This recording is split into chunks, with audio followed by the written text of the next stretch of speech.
Bismillah. Assalamualaikum warahmatullahi wabarakatuh. Waalaikumsalam warahmatullahi wabarakatuh. Alhamdulillah. Alhamdulillahilladzi arsala rasulahu bil huda wa dinil haqqi liyuzhirahu 'ala ad-dini kullihi wa kafa billahi shahida. Ashhadu an la ilaha illallah wahdahu la syarika lah وأشهد أن محمدا عبده ورسوله اللهم صل وسلم وبارك على نبينا محمد وعلى آله وأصحابه ومن صار على نهجه وتمسك بسنته إلى يوم الدين. قال الله تعالى يا أيها الناس اتقوا ربكم الذي خلقكم من نفس واحدة وخلق منها زوجها وبث منهما رجالا كثيرا ونساء واتقوا الله الذي تساءلون به والأرحام إن الله كان عليكم رقيبا. أما بعد فإن أصدق الحديث كتاب الله وخير الهدى هدى محمد صلى الله عليه وسلم شر الأمور محدثاتها وكل محدثة في الدين بدعة وكل بدعة ضلالة. Ma'asyiral muslimin, sidang jemaah maghrib rahimani wa rahimakumullah. Kembali kita melanjutkan pembahasan kita dari pembahasan kitab ringkasan keterangan daripada kitab Tauhid Al-Mulakhas fi Syarh Kitab Tauhid yang ditulis oleh Asy-Syaikh Profesor Dr. Shalih Al-Fauzan hafizahullah taala, yang mana pada pembahasan kita yang lalu kita telah masuk pada bab tentang hukum ruqyah dan zimat atau segala yang digantungkan yang diharapkan bisa menolak mudarat dan mendatangkan manfaat yang disebut dengan istilah tamaim, jamak dari tamimah. Kemudian kita masuk pada dalil kedua dari hadis Nabi sallallahu alaihi wasallam yang dibawakan oleh penulis Asy-Syaikh Muhammad Ibnu Abdul Wahhab rahimahullahu taala.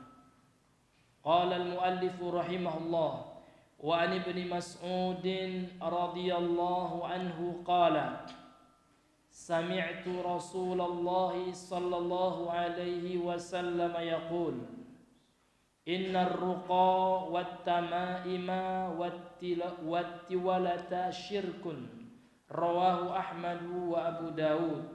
Hadis ini dikeluarkan oleh Imam Ahmad dalam musnadnya, kemudian Imam Abu Daud dalam sunannya, Ibnu Majah dalam sunannya, kemudian Imam Al-Hakim dalam mustadraknya.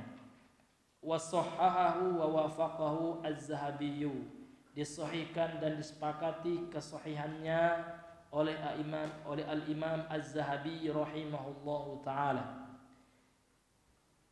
Dari Ibnu Mas'ud radhiyallahu an, Abdullah Ibnu Mas'ud nama beliau, radhiyallahu an, yang semoga Allah meridainya, qala, telah berkata, sami'tu Rasulullah sallallahu alaihi wasallam yaqul, aku telah mendengar Rasulullah sallallahu alaihi wasallam bersabda, innar ruqa, sesungguhnya ruqyah. Jadi ar-ruqa ini jamak dari ruqyah.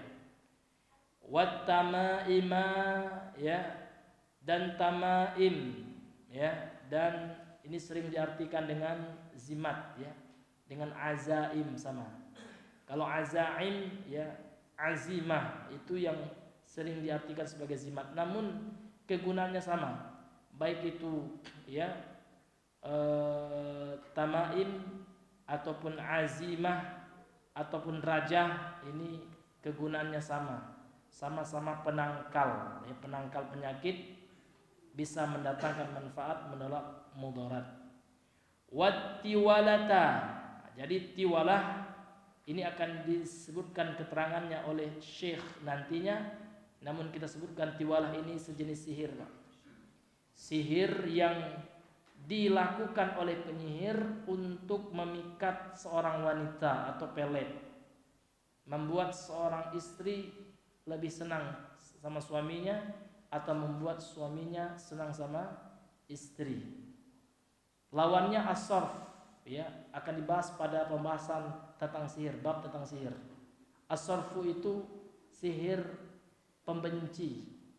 Jadi kalau tiwalah untuk mengikat sebagai pelet, sarf untuk memalingkan cinta seorang suami kepada istrinya, sebaliknya cinta istri kepada suaminya. Dan ini nyata. Ya, sihir itu dalam Islam nyata. Lahu ta'sir, dia memiliki pengaruh. Nah, jangan sampai ya kebanyakan banyak nonton pesulap merah seolah-olah semuanya trik. Nah, itu dikritik ya. Ada memang betul bantuan jin, itu harus diyakini oleh umat Islam. Namun tidak sedikit juga yang trik bohong ya, kecepatan tangan. Karena sihir itu memang ada dua, Pak. Ada sihir yang sifatnya sya'wadzah. Sya'wadzah itu artinya sulap, sihir mata. Karena sihir itu secara bahasa artinya ma khafiya sababuhu wala tufa ya. Yang mana sebabnya itu samar gitu. Sesuatu yang samar, tipuan. Namun ada tipuan dengan trik kecepatan tangan, ini disebut dengan sya'wadzah, hukumnya haram karena mengandung pembohongan, mengandung pembodohan ya, karena dia berbohong gitu. Jadi apa hukumnya kalau seandainya untuk hiburan? Enggak boleh. Karena Rasul itu walaupun bercanda tidak boleh berbohong. Nabi, Pak, walaupun beliau bercanda boleh dalam Islam. Islam tidak kaku, Pak ya. Boleh kita bercanda, namun jangan ada bohong di dalam canda. Suatu ketika dalam hadis sahih, ya, seorang ajuz ya, seorang nenek-nenek ya, dia berkata, "Wahai Rasulullah, apakah saya akan masuk surga?" gitu. Maka Rasul mengatakan, nenek-nenek itu tidak ada yang di surga. Lantas sedih nenek ini, Masya Allah, berarti aku enggak masuk surga. Maksudnya nenek insya Allah masuk surga, namun akan dimudahkan gitu ya. Nah, dalam riwayat hadis ya, usia penduduk surga itu ya rata-rata 33 tahun. Jadi kondisi nenek sekarang sudah 70-an lebih, memang ya tidak dalam keadaan seperti ini, namun nenek akan dimudahkan kembali oleh Allah Subhanahu wa taala. Jadi Nabi bercanda juga, namun tidak berbohong, bohong betul gitu ya. Nah, sehingga ya walaupun untuk hiburan enggak boleh, Pak, sesuatu yang bohong. Sehingganya sinema itu enggak boleh dalam Islam. Ya. Apa namanya itu? Drama, sinetron enggak boleh. Kenapa? Karena unsur berbohong dia, enggak asli. Kecuali untuk mendemonstrasikan sesuatu. Misalkan film sifat sholat Nabi, itu boleh kan? Ya, karena enggak bohong dia, memang gitu sifat sholat Nabi kan seperti itu. Ya, namun dia tidak ada unsur berbohong di situ. Nah, ini hadirin yang dimuliakan oleh Allah Subhanahu wa taala. Jadi kita kembali kepada hadis tentang ini. Sesungguhnya ruqyah ya, dan zimat-zimat serta sihir pelet ya, ini adalah perbuatan syirik. Jadi hadis ini dikeluarkan oleh Imam Ahmad, Abu Daud dan Ibnu Majah serta Hakim. Jadi hadis tentang ar-ruqa di sini kan seolah-olah umum ya. Pakai alif lam al-istighraqiyah, sehingga dalam kitab Al-Qaulul Mufid ya, fi syarh kitab tauhid, Al-Imam Ibnu Utsaimin beliau menjelaskan innar ruqa, kata-kata ar-ruqa dalam hadis ini jam'u ruqyatin, bentuk jamak dari ruqyah. Wa hadhihi laysat ala umumiha. Ya, ini ya ruqyah di sini bukan ya umum yang dikatakan syirik oleh Nabi. Ya kan, bal hiya amun urida bihi khasun. Dia itu umum ya. Memang alif lam di sini memberikan makna umum.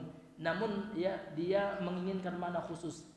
Karena ternyata di situ ada ruqyah yang disyariatkan. Maka yang dilarang di sini, yang dikatakan syirik oleh Nabi, huwar ruqa bi ghairi ma warada bihi syar'u, adalah ruqyah selain yang terdapat dalilnya dalam syariat. Amma ma warada bihi syar'u falaysat minasyirki. Adapun ruqyah yang ada dalilnya yang tidak mengandung unsur kesyirikan, maka boleh.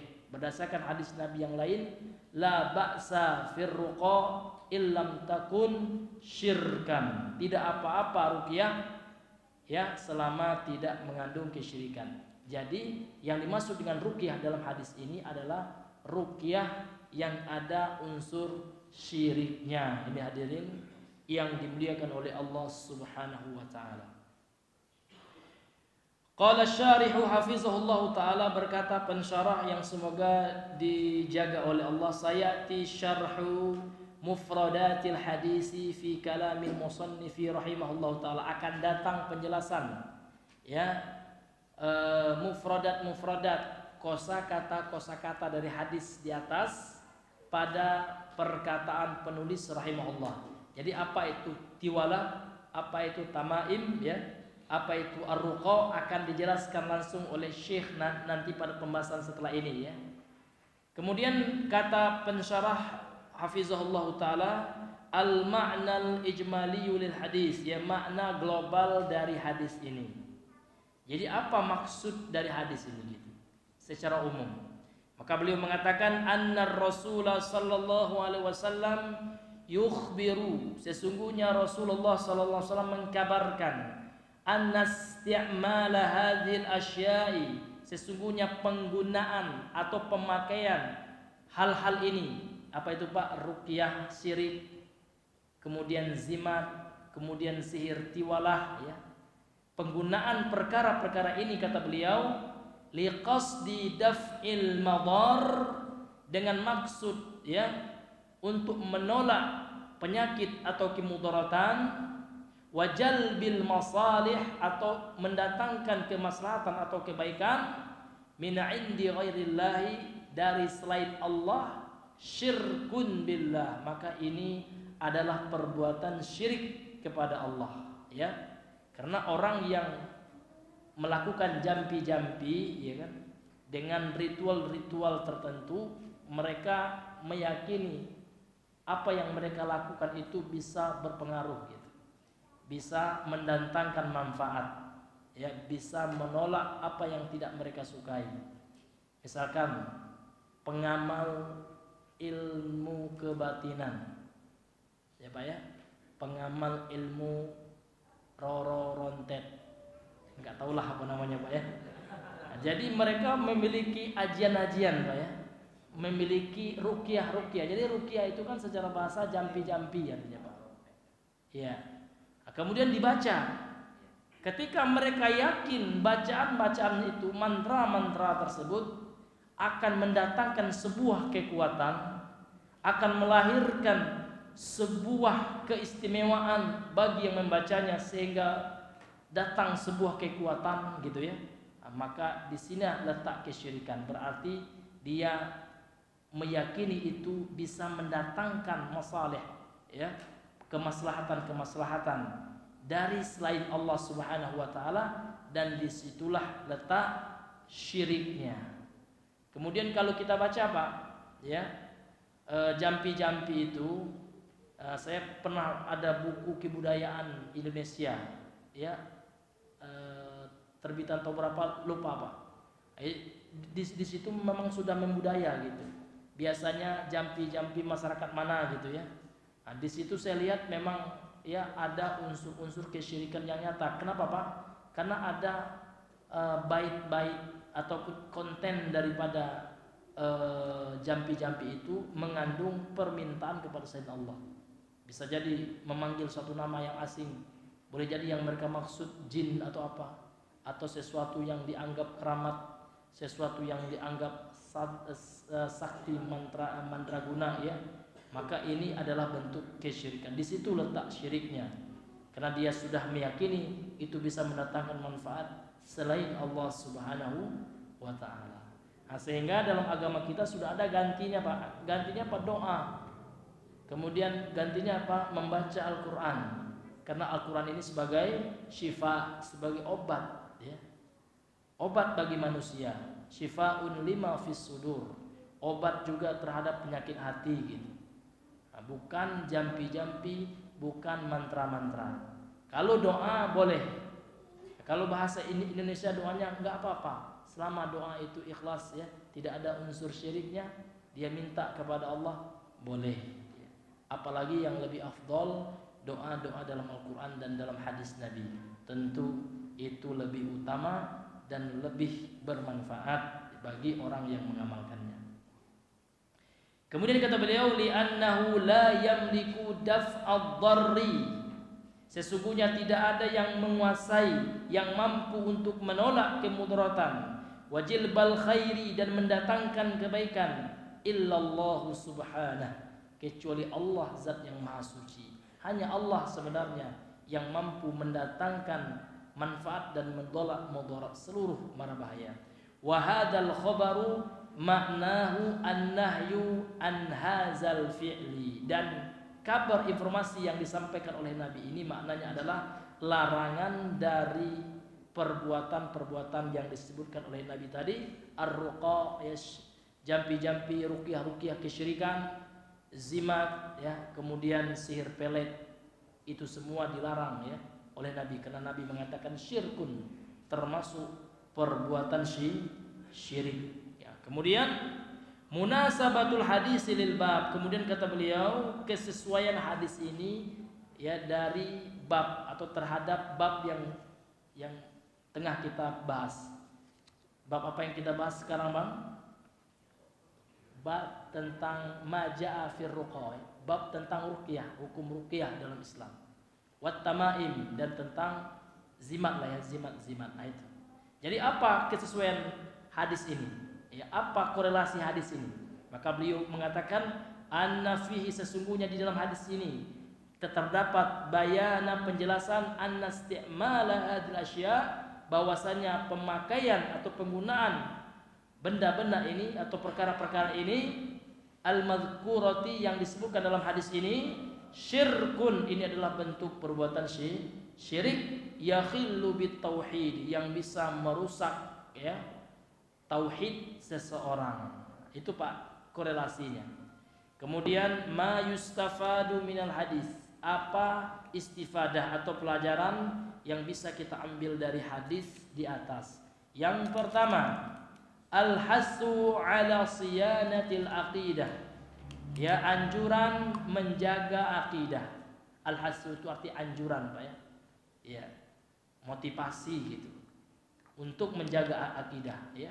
Karena Nabi di dalam hadis ini menjelaskan apa saja perkara-perkara yang bisa melemahkan tauhid seseorang. Yakni syirik itu, Pak. Seluruh jenis syirik itu melemahkan tauhid seseorang. Bahkan tidak hanya syirik, Bapak Ibu. Perbuatan maksiat itu melemahkan tauhid juga. Namun maksiat itu membuat tauhid itu enggak sempurna, kan gitu. Nah, sedangkan syirik ini dibagi dua. Kalau syirik besar menghilangkan tauhid sampai ke akar-akarnya, sirna tauhid seseorang. Namun kalau syirik kecil melemahkan ya kekuatan tauhid seseorang. Jadi semuanya itu bisa melemahkan tauhid, Pak. Yang paling berbahaya itu semua yang besar-besar gitu. Syirik besar ini pembatal tauhid ini. Nifak besar, munafik besar, kufur besar. Adapun yang selain ini mengurangi kualitas tauhid seseorang. Jadi bagaimana orang itu kuat tauhidnya, Pak? Hilang semuanya ini. Jauh daripadanya syirik besar, nifak besar, kufur besar. Kemudian dia menjauhi dari perkara maksiat. Karena maksiat ini tidak boleh kita anggap remeh. Walaupun maksiat itu tidak membuat pelakunya jatuh ke dalam kekufuran, akan tetapi maksiat tersebut membuat pelakunya terancam ke dalam kebinasaan di neraka. Kalau ada orang berzina, Pak, memang kita tidak boleh memastikan Allah akan mengazabnya. Itu akidah Ahlussunnah. Beda dengan Khawarij ya. Kalau akidah Ahlussunnah, selama orang itu tidak menghalalkan apa yang Allah haramkan, perbuatan dosa besar tadi, maka dia diancam dengan neraka, diancam. Artinya apa? Keputusannya fi tahta masyiatillah, di bawah kehendak Allah. Insya'a ya azabahu, kalau Allah ingin Allah mengazabnya, wa insya'a ghafara lahu, kalau Allah menginginkan Allah akan mengampuni dosanya. Itu adalah dosa-dosa besar selain dosa-dosa pembatal keislaman dan keimanan. Namun kalau dosa pembatal keislaman, keimanan, ini na'udzubillah, ini kedudukannya sama dengan syirik besar, kufur besar, nifak besar, semuanya bisa mengeluarkan pelakunya dari daerah keimanan, dari millah Islam, na'udzubillahi min zalik. Maka semuanya mesti kita berusaha untuk menjauhinya. Jadi hadis ini kita kembali dari istifadah, faedah dari hadis ini. Hadis ini ya menganjurkan kepada kita untuk menjaga tauhid. Dari apa? Amma, dari apa-apa. Jadi amma ini bentuk ya gabungan dari an tambah ma. Jadi an dari ma apa-apa ya. Dari apa-apa ya khillu biha, yang merusak dengannya akan tauhid. Wa in kana, meskipun perbuatan tersebut ya ta'atahu, biasa dikerjakan katsirun minan nas, kebanyakan manusia. Jadi ya walaupun yang beliau sebutkan tadi jampi-jampi ya, zimat, sihir pelet, walaupun ya ta'atahun nasu, walaupun banyak biasa manusia melakukannya, akan tetapi ini tetap perbuatan yang bisa yakhillu bihat tauhid ya, yang bisa merusak tauhid seseorang. Kemudian istifadah yang kedua ya, faedah yang kedua, pelajaran yang kedua, tahrimus isti'mali hadhil asya'il madhkurati fihi. Haram penggunaan ya perkara-perkara yang disebutkan di dalam hadis ini. Ruqyah-ruqyah yang syirkiyah, ruqyah-ruqyah syirik ya. Ya, kemudian zimat, ya zimat syirik ya. Kemudian sihir-sihir pelet ya. Ini diharamkan dalam agama kita ya. Kemudian hukumnya haram ya. Kemudian tingkatan dosanya termasuk apa? Nah, ini seperti yang telah kita bahas ya. Kalau seandainya dia meyakini ya bahwasanya Allah lah yang mendatangkan manfaat, menolak mudarat, dia membaca jampi-jampi tersebut ya, dan dia meyakini jampi-jampi itu hanyalah sebab saja dan tidak ada di dalamnya syirik besar gitu ya, seperti minta pada selain Allah gitu ya, maka ini hukum asalnya syirik kecil itu Pak. Misal orang pakai zimat Pak ya, dalam hati orang pakai zimat ini sebagai perantara aja yang bisa menolak mudarat saya, mengangkat apa yang tidak saya inginkan, yaitu hanya Allah. Ini ulama mengatakan syirik kecil gitu. Namun kalau seandainya dia meyakini tidak, memang zimat inilah yang hebat, zimat inilah yang sakti ya, dia sendiri yang bisa mendatangkan manfaat, menolak mudarat, maka kita katakan ini syirik besar sebagaimana yang disebut oleh para ulama. Kemudian yang ketiga, anna hadhihi salasa al-mazkurata syirkun ya, sesungguhnya tiga hal yang disebutkan dalam hadis ini adalah perbuatan syirik min ghairi istisna'in, tanpa pengecualian. Jadi nggak ada yang nggak syirik ya Pak ya. Kenapa? Karena Nabi menyebutkan di sini khobar innanya apa? Informasi terhadap isim inna ini syirkun ya. Sudah gitu, sudah dibatasi oleh Nabi jenis dosanya. Jadi jenis dosa itu syirik namanya. Tapi kalau hukumnya Pak, kalau hukum bukan syirik Pak, itu mesti kita paham. Kalau hukum terkait hukum taklifiyah, jadi hukum itu cuma 5 dalam Islam ya. Namun jenis dosanya itu ada syirik. Syirik itu jatuh kemana? Hukum haram, karena hukum itu ada 5. Apa itu Pak? Wajib, kemudian wajib, kemudian sunnah, makruh ya, kemudian haram, mubah ya. Wajib ya, sunnah, makruh, haram, mubah, itu disebut dengan al-ahkam at-taklifiyah. Jadi itu yang hukum ya. Jadi kalau jenis dosanya apa? Jenis perbuatannya apa? Syirik. Syirik hukumnya apa? Nah, gitu. Hukum dalam fikihnya apa? Ya kan, hukum dalam fikihnya termasuk haram kan gitu. Karena haram itu kalau dilakukan, ini dalam istilah fikih Pak ya, kalau dilakukan berdosa gitu. Dan kalau ditinggalkan ikhlas karena Allah dia meninggalkannya, mendapat pahala. Maka misalnya ada sebuah perbuatan, ini hukumnya apa ini? Ya, hukumnya bid'ah, salah itu Pak.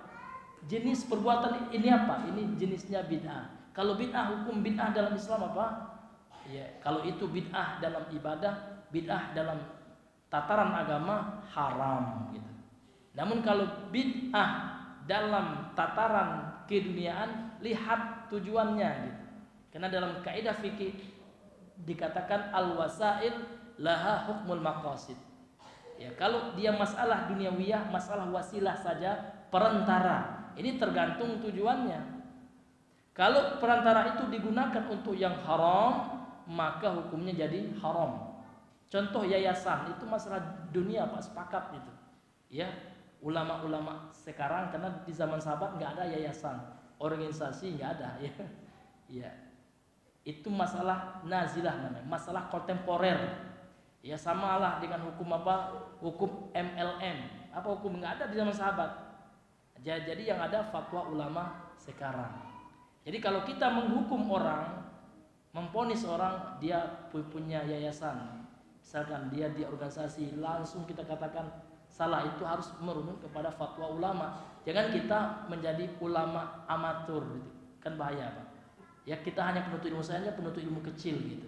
Kalau ulama siapa? Syekh Abdul Razzaq, Syekh Sulaiman Ar-Ruhaili, kita tanya masalah-masalah yang ada itu, apalagi terkait misalkan mengenai suatu ustadz yang dikenal di Ahlussunnah, ya. Nah, kita ingin menghukuminya misalnya, memponis, nggak boleh kita aja pendapat pribadi kita, nggak boleh. Tanya ulama. Jangan kita kalah dengan teman-teman kita yang sebelah, yang RII ya. Ya, mereka itu kalau mentazir, yang satunya nanya Syekh Robi mereka. Nggak ada pendapat pribadi mereka. Nah, ini ada pula ya sekarang lebih parah pula udah taziri, Pak ya. Pendapat dia sendiri, langsung dia ponis temannya. Nggak boleh. Ya harus tanya ulama gitu.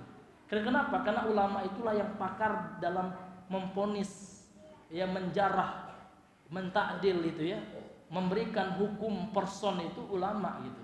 Mentabdi', namanya tabdi'ul muayyan gitu. Makanya ulama banyak menulis buku. Ada kitabnya Syekh ya Sulaiman Ar-Ruhaili, judulnya Dawabitu Takfir, ya kan? Kemudian Syekh Said Ruslan dan ada bukunya Dawabitu Tabdi'. Ada memang perkara-perkara dalam membid'ah itu enggak serampangan gitu, Pak ya. Kalau seandainya orang itu ahlu sunnah, jelas dia mendakwakan sunnah, ingin kita katakan enggak, dia sudah ahli bid'ah, itu enggak gampang gitu. Ada persyaratan yang harus dipenuhi dan yang mengeksekusinya tentu ulama gitu ya. Ya bukan kita. Saya ini bukan ulama, Pak. Saya penuntut ilmu kecil gitu. Ya, karena qadarullah punya dikit ilmu berbagi ya. Ya kalau ulama itu iya para ulama kita ya, ulama al-sunnah ya. Maka banyak sekali ya di antara yang kita lihat sekarang ini ya, di antara kita terlalu tergesa-gesa ya.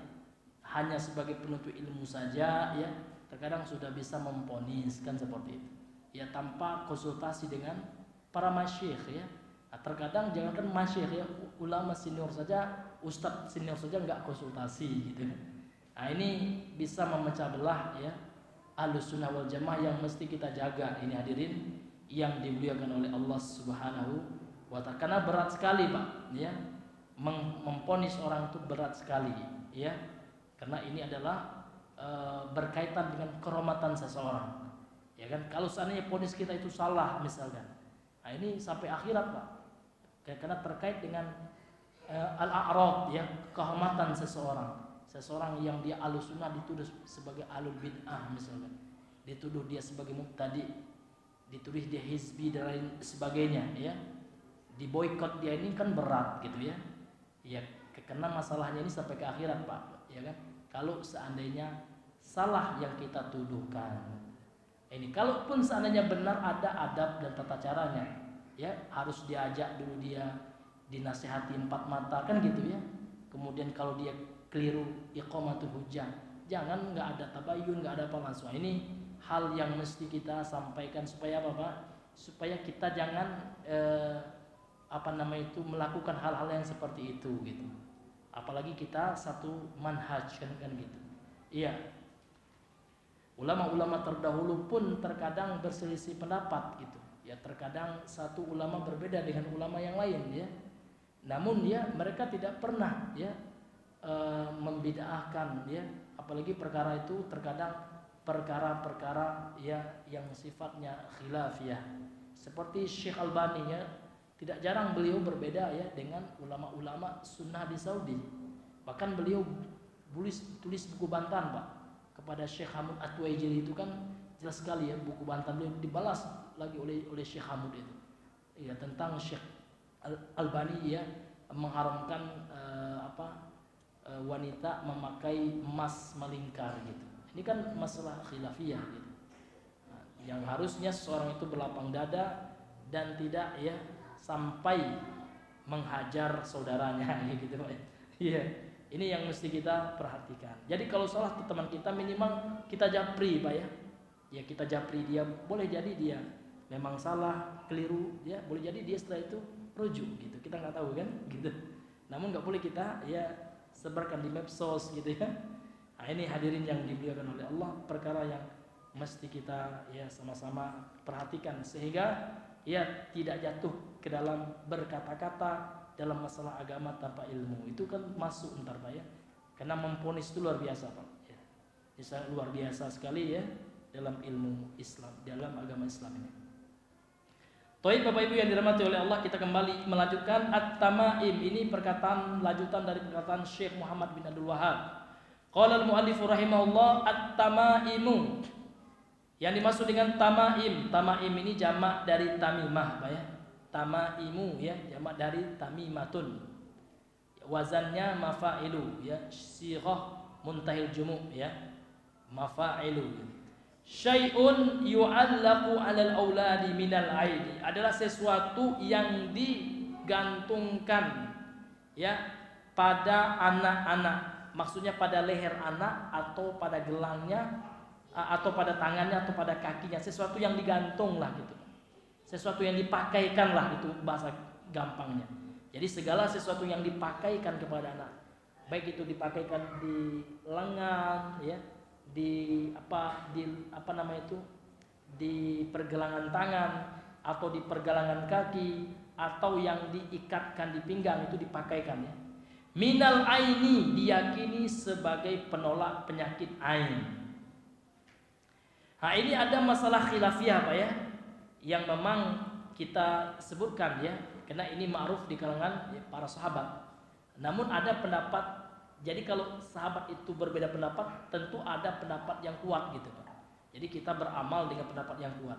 Walakin iza kanal mu'allaqu, akan tetapi apabila yang digantung gitu Pak ya, yang dipakai, yang dibuat jadi zimat gitu, minal Qur'ani, dari Al-Qur'an. Jadi tulisannya yang dizimatkan itu ada tulisan Qur'annya gitu. Artinya memang dia bertawassul ya dengan Al-Quran yang dia tuliskan, bukan minta sama jin. Ini ingat Pak ya, bukan minta sama jin. Tapi kalau ada dicampur, ada tulisan Al-Quran, ada pula huruf-huruf abjad. Nah itu nggak ada itu, karena huruf abjad itu bukan Al-Quran. Itu sepakat ulama nggak boleh, itu zimat yang nggak boleh. Ini maksudnya murni Al-Quran yang ditulis misalnya. Farakhasa fihi ba'du salaf, maka sebagian ulama salaf memberikan rukhsah, artinya membolehkan. Wa ba'duhum, dan sebagian ulama salaf lam yurakhis, tidak memberikan rukhsah, tidak memberikan keringanan alias tidak membolehkan. Fihi, di dalamnya. Wa yaj'aluhu, dan dia menjadikan menghukumi perbuatan itu minal manhi anhu, termasuk dari perkara yang dilarang darinya. Nah, siapa diantaranya? Minhum, diantara salaf ya, sahabat yang melarangnya meskipun Al-Quran. Minhum Ibnu Mas'udin radhiyallahu anhu, diantaranya adalah Ibnu Mas'ud, semoga Allah meridhoinya. Nah itu Pak. Kemudian berkata Syekh ya Shalih Al-Utsaimin rahimahullahu ta'ala. Nah, jadi dalam kitab beliau ini agak tebal Pak ya. Kalau ini ringkasan ya. Nah, kalau ini agak tebal dikit ya. Kalau Al-Qaulul Mufid ini. Kemudian Fathul Majid itu yang paling lengkap ya, syarah kitab Tauhid ya. Jadi kata Syekh Ibnu Utsaimin rahimahullahu ta'ala,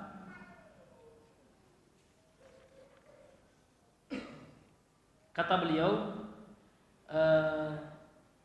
iza kana al-mu'allaqu minal Qur'an ya, apabila yang digantungkan itu atau yang dibuat zimat itu memang tulisannya murni Al-Quran dan seterusnya, maka kata beliau, "Idza kana al-mu'allaqu min al-Qur'ani aw al-adiyati al-mubahati wal adhkari al-waridati fa hadhihi mas'alah ikhtalafa fi salafu." Apabila yang digantungkan itu yang dituliskan sebagai zimat ya, itu murni dari Al-Qur'an, awil adiyatil mubahah atau doa-doa yang dibolehkan, enggak ada unsur syiriknya gitu. Wal adhkaril waridah atau ya ada yang dituliskan itu zikir-zikir yang terdapat dalam Al-Qur'an maupun hadis ya. Fa hadhil mas'alatu, maka masalah ini adalah ikhtalafa fi salafu, berbeda pendapat ya di dalam masalah ini para salaf ya, ulama salaf, para sahabat ya, rahimahumullah. Faminhum, dan diantara mereka man rakhasa, ada yang memberikan rukhsah, artinya membolehkannya, fizalika. Apa dalilnya? Li umumi qouli ta'ala, berdasarkan keumuman firman Allah Ta'ala dalam surah Al-Isra ayat 82, wa nunazzilu minal qur'ani ma huwa shifaa'u wa rahmatul lil mu'minin ya. Dan kami menurunkan dari Al-Qur'an itu yang mana Al-Qur'an itu fungsinya shifaa'un, sebagai obat gitu. Maka obat di sini bisa obat sebagai apa? Obat badan juga kan gitu, hissiyah, maupun obat ya, obat qalbiyah ya, obat hati ya. Wa rahmatul lil mu'minin, dan Al-Qur'an itu juga sebagai rahmat ya bagi orang-orang yang beriman. Nah itu ya. Walam yadhkuril wasilata allati natawassalu biha ila al-istishfa'i bihadzal Qur'an ya. Akan tetapi Nabi sallallahu alaihi wasallam tidaklah menyebutkan ya sarana yang kita menggunakan sarana tersebut ya untuk mendapatkan kesembuhan dengan Al-Qur'an ya. Fadalla ala anna kulla wasilatin yutawassalu biha ila dzalika fahiya jaizatun ya. Kemudian ayat ini kan kata beliau, fadalla ala anna kulla wasilatin, maka ayat ini menunjukkan bahwa seluruh ya sarana, seluruh wasilah yutawassalu biha, yang dijadikan perantara dengannya, ila dzalika, untuk mendapatkan kesembuhan tersebut, fahiya jaizatun ya, maka hukumnya itu ya boleh, diperbolehkan ya. Kama law kana al-Qur'anu dawaan hissiyan, sebagaimana ya kan jikalau Al-Qur'an tersebut dijadikan obat penyakit zahir ya, penyakit hissi itu sesuatu yang mahsus ya, yang terlihat, itu kata beliau ya. Nah, ini pendapat ulama salaf yang membolehkan. Ini dalilnya disebutkan oleh beliau ya, berdalil dalam surah Al-Isra ini. Jadi dalam ayat ini ya kan ini disebutkan secara umum oleh Allah Subhanahu wa taala kan. Ya. Kemudian dia tidak disebutkan apa bentuk khususnya gitu, Pak. Maksudnya seperti apa, Pak? Artinya dalam ayat ini Allah tidak menyebutkan harus dibaca gitu. Jadi dalam ayat ini Allah mengatakan wa nunazzilu minal qur'ani. Maka sebagian salaf itu memahami berarti bisa juga ditulis gitu. Karena di ayat ini tidak disebutkan harus dibaca. Nah, itu sisi pendalilannya seperti itu. Nah, sehingga sebagian salaf itu kalau kalau ditulis boleh, karena tidak disebutkan pengkhususannya harus dibaca kan gitu. Kemudian kata beliau wa minhum, dan di antara ulama salaf itu man mana azalika. Ya, ada di antara mereka yang melarang hal itu, yakni melarang untuk ditulis. Wa qala, dan mengatakan ulama salaf itu la yajuzu ta'liqul Qur'ani lil istishfa'i bihi, tidak diperbolehkan ya membuat Al-Qur'an itu, menuliskan Al-Qur'an gitu ya. Iya, menggantungkan Al-Qur'an gitu ya untuk pengobatan dengannya. Kenapa? Li'annal istishfa'a bil Qur'ani ya warada ala sifatin muayyanatin. Karena ya kan pengobatan dengan Al-Qur'an itu menurut pendapat ulama salaf yang kedua ya, telah ada dalilnya dengan cara yang tertentu, dengan cara yang khusus. Kenapa? Karena hadis-hadis yang ada ternyata Nabi ketika mengobati ya, atau sahabat juga ketika meruqyah, ternyata yang dipraktekkan oleh para sahabat itu adalah dengan membacakan ruqyah gitu. Walaupun dalam Al-Qur'an tidak disebutkan secara khusus membaca, namun prakteknya gitu ya. Prakteknya para sahabat wahyal qira'atu bihi, yaitu membaca dengannya. Ya. Bima'na annaka taqra'u 'alal maridhi bihi. Maknanya adalah engkau bacakan ayat tersebut kepada orang yang sakit dengannya, yakni dengan ayat tersebut. Fala natajawazuha, ya kan, maka tidak boleh lebih selain membaca. Artinya apa? Kalau dituliskan kemudian ayat Al-Qur'an itu digantungkan, ini termasuk mujawazah, ya, berlebihan. Ini tidak dibolehkan menurut pendapat yang kedua.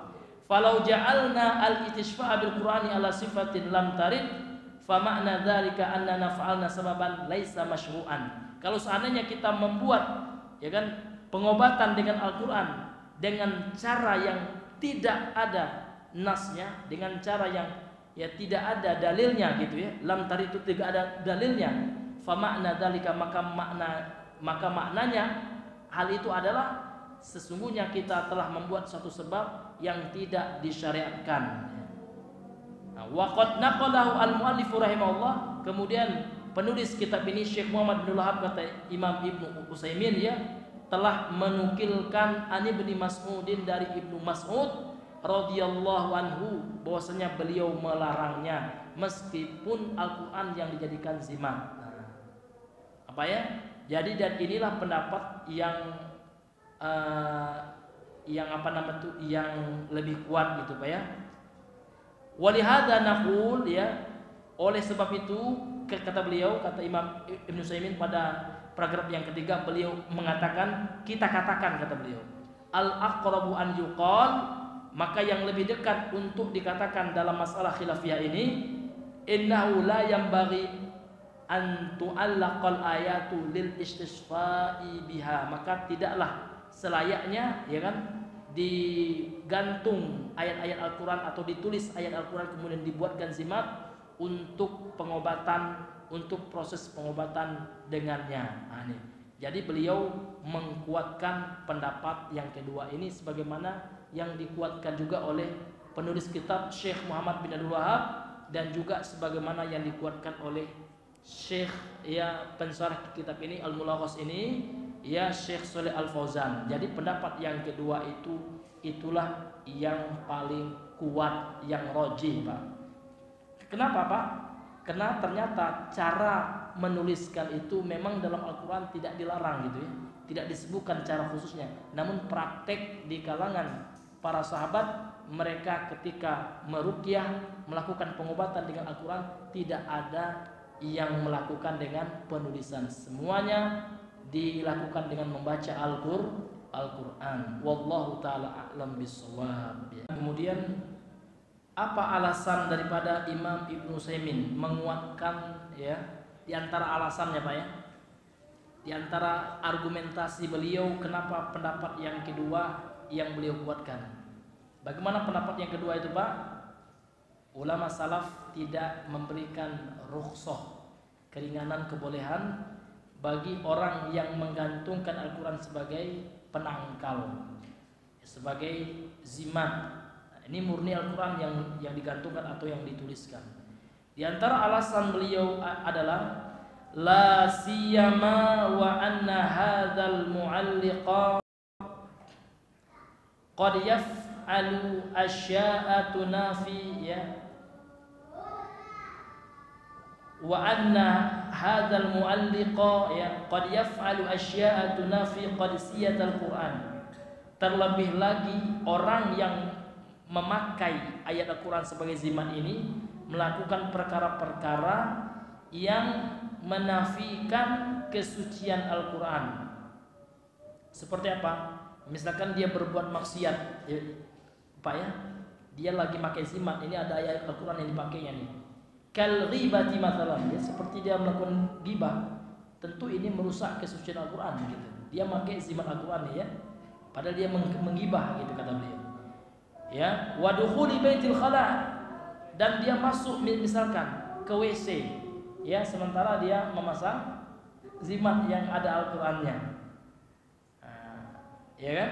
Wa aidan iza allaqa, kemudian juga apabila dia membuat zimat dari Al-Qur'an, dia gantungkan zimat dari Al-Qur'an itu, wa sya'ara annabihi syifa, ya annabihi ya syifaan istaghna bihi anil qiraati masyru'ati, ya famasalan allaqa ayatal kursi ala sadrihi wa qala madama anna ayatal kursi ala sadri falan aqra'aha. Nah, ini tentu tidak bagus juga, dan seperti ada orang yang memasangnya, yang memakai zimat dari Al-Qur'an, kemudian dia merasa ya bahwasanya dengan dia pasang itu ya dia akan mendapatkan syifa, ya dia akan mendapatkan kesembuhan, dan dia merasa cukup dengan itu dari membaca bacaan yang disyariatkan. Nah, contohnya ada orang yang memakai zimat ayat kursi, kata beliau, ditempelkan atau digantungkan, dibuatlah, diletakkan di dadanya.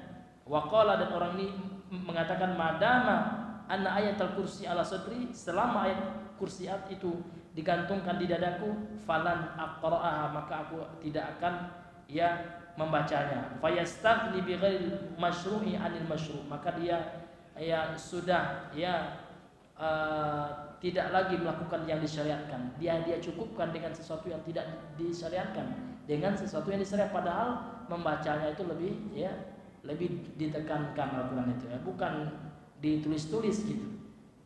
Karena kita yang disuruh Al-Qur'an itu apa? Iqra, kan gitu. Kita disuruh baca ya. Tentu membaca Al-Qur'an itu ya tentu pahalanya lebih besar daripada hanya sekedar menulisnya. Ditambah lagi ya kan dilakukan perkara-perkara seperti masuk WC ya, seperti melakukan kemaksiatan sementara dia memakai itu, tentu itu akan menafikan kesucian daripada Al-Qur'an itu sendiri, sehingga pendapat yang kedua lah yang rajih, yang kuat, Al-Qur'an itu walaupun murni untuk zimat, walaupun zimat itu murni hanya Al-Qur'an yang dituliskan, itu juga dilarang, sebagaimana yang dikatakan oleh Ibnu Mas'ud radhiyallahu anhu. Kemudian kata penulis Syekh Muhammad bin Abdul Wahab, warruqa hiyallati tusammal azaimu, dan ruqyah itulah yang dinamakan dengan al-azaim. Azaim jamak dari azimah. Jadi azimah itu bacaan-bacaan mantra-mantra gitu. Wa khassa minhu dalilu ma khala minasyirik, dan dalil mengkhususkan ya kalau seandainya ruqyah tersebut khala minasyirki, bebas dari perbuatan syirik, maka diperbolehkan. Itulah yang disebut dengan ar-ruqyatus syar'iyyah, ruqyah yang disyariatkan. Faqad rakhasa fihi Rasulullah sallallahu alaihi wasallam minal aini wal hummatiha. Jadi Nabi memberikan rukhsah ya, memberikan keringanan, kebolehan kalau seandainya ruqyah itu adalah ruqyah yang tidak ada syirik di dalamnya, boleh itu dijadikan untuk pengobatan atau penangkal dari penyakit ain dan penyakit panas humah. Nah itu Pak. Sebagaimana hadis yang kita sebutkan tadi, la ba'sa fi ruqa illam takun syirkan. Tidak apa-apa ruqyah itu selama ruqyah itu tidak ada unsur syiriknya. Bagaimana unsur syirik Pak? Ya dalam ruqyah itu dia minta sama sen Allah, dia beristighosah kepada sen Allah. Termasuk ruqyah yang syirik yang dilakukan oleh temannya Gus siapa itu ya, yang viral dulu tuh kan, ya Syekh itu doa ini katanya ruqyah untuk apa, penangkal darah, artinya supaya darah nggak mengalir gitu kan. Dia bilang ya apa, Abdul Qadir Jalani aghithni ya kan, amditni gitu ya. Nah itu termasuk syirik Pak. Kenapa? Dia meminta sesuatu istighosah, pertolongan ya, kemudian dia meminta madad gitu ya, pertolongan, kesembuhan kepada selain Allah ya kan, kepada selain Allah, baik itu ulama kepada Syekh Abdul Qadir Jailani nggak boleh juga gitu. Jangankan kepada beliau, kepada Nabi SAW yang sudah wafat pun nggak boleh Pak. Ya kita minta kesembuhan. Wahai Nabi, sembuhkan aku. Misalnya kita sakit, tiba-tiba aja kita, ya Nabi tolongku, syirik gitu. Ya, karena Nabi marah Pak. Jangankan minta seperti itu. Di zaman sahabat disebutkan dalam hadis sahih Muslim Pak. Ini sering ini kami sampaikan. Untuk apa? Untuk menguatkan tauhid kita. Ya. Jadi pada suatu ketika sahabat pernah mengatakan insyaallahu wa syi'ta. Kalau Allah menginginkan dan engkau wahai Nabi Muhammad, ya kan? Lantas mendengar itu Nabi marah betul Pak. Lantas Nabi mengatakan kepada sahabat itu, aja'altani lillahi niddan, apakah engkau akan sekutukan aku dengan Allah? Apakah engkau akan jadikan aku tandingan bagi Allah? Faqul insyaallahu wahdah. Maka ucapkanlah jika Allah menghendaki, Allah sendiri, bukan saya. Marah Nabi Pak. Itu hanya mengucapkan insyaallah saja dengan insyita. Apalagi minta sama Nabi, minta sembuh sama Nabi, minta surga sama Nabi. Emang saya yang buat, surga Allah yang buat kan gitu. Ya, itu marah sekali Nabi Pak, karena Nabi itu adalah manusia yang paling bertauhid, manusia yang paling menjaga kemurnian akidah itu Nabi Muhammad SAW. Sampai-sampai Nabi berdoa Pak, dalam hadis sahih riwayat Imam Malik, Allahumma la taj'al qabri wasanan yu'bad, kata beliau. Dan Allah kabulkan doa beliau. Ya Allah, jangan engkau jadikan kuburanku seperti patung berhala yang disembah orang. Sehingga apa? Allah buktikan sekarang. Allah jadikan pemimpin yang senantiasa menjaga tauhid, ya Pak ya. Enggak boleh sekarang Pak kalau Bapak minta-minta ya Rasulullah, terdengar sama askari penjaga di situ langsung diusir gitu. Ini syirik gitu kayak gitu. Ya, tetapi kalau sempat yang menguasai Ka'bah itu adalah orang yang suka tawassulan, istighosah kepada Nabi, ini entah apalah bentuknya kuburan Nabi gitu ya. Iya. Nah, ini namun Allah kabulkan doanya Rasulullah. Ya, Allah berikan kekuasaan kepada ahli tauhid ya di Saudi Arabia. Sehingga alhamdulillah sampai sekarang ya tidak ada perbuatan-perbuatan syirik yang dikerjakan dan perbuatan-perbuatan bid'ah yang dilanggengkan di sisi kuburan Nabi. Enggak ada orang ngantar sajen di situ Pak. Enggak ada orang sujud di situ kan? Kalau sujud itu dipukul nanti sama askar itu. Apa ini dia? Sujud hanya sama Allah gitu. Nah, ini hadirin yang dimuliakan oleh Allah, sebuah kenikmatan yang luar biasa. Allah masih menjaga ya kemurnian agama ini dengan masih adanya ulama-ulama rabbaniyun ya, ulama-ulama sunnah yang senantiasa mengajarkan tauhid, menjaga kemurnian akidah umat Islam dan menyebarkan sunnah Nabi Muhammad sallallahu alaihi wasallam. Baiklah Bapak-bapak yang dirahmati oleh Allah Subhanahu wa taala, karena mengingat waktu ya, mungkin kita cukupkan dahulu sampai di sini pembahasan kita pada malam hari ini. Kita tutup dengan doa kafaratul majlis. Subhanakallahumma bihamdika asyhadu an la ilaha illa anta astaghfiruka wa atubu ilaik. Assalamualaikum warahmatullahi wabarakatuh.